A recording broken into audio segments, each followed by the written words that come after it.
The president had a press conference yesterday at the end of this African Leaders Summit. Much of it was about foreign policy. You asked him, Julie, about Ebola. He talked about Gaza and Israel. But he also talked about how far is he willing to go if Congress won't pass immigration reform, if Congress won't pass any of his other priorities. How far is the president willing to go using executive powers before the election? Listen. I never have a green light. I'm bound by the Constitution. I'm bound by separation of powers. There's some things we can't do, but I promise you the American people don't want me just standing around twiddling my thumbs and waiting for Congress to get something done.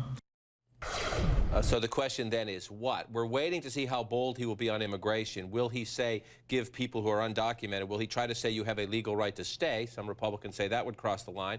He also talked about this interesting issue, this business issue, American corporations who essentially buy an overseas company so they can say, ha, now we're from London, now we're from here, so they don't have to pay taxes. How far is the president going to go?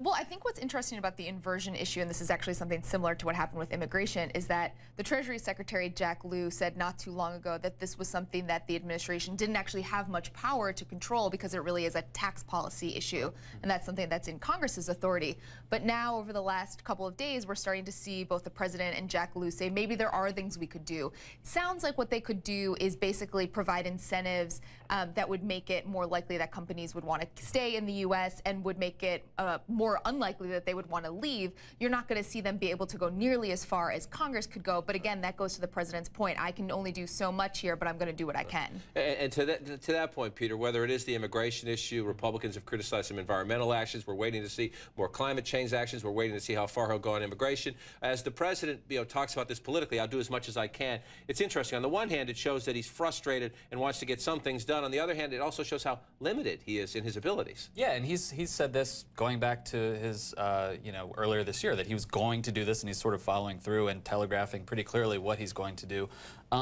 I'm interested to see how this does play politically, because it's kind of a jump ball. I mean, CNN did a poll a few weeks ago that showed about half the country thinks he's going too far with his executive actions. But if you break it down, another half of the country thinks that he's done about enough or that he hasn't gone far enough.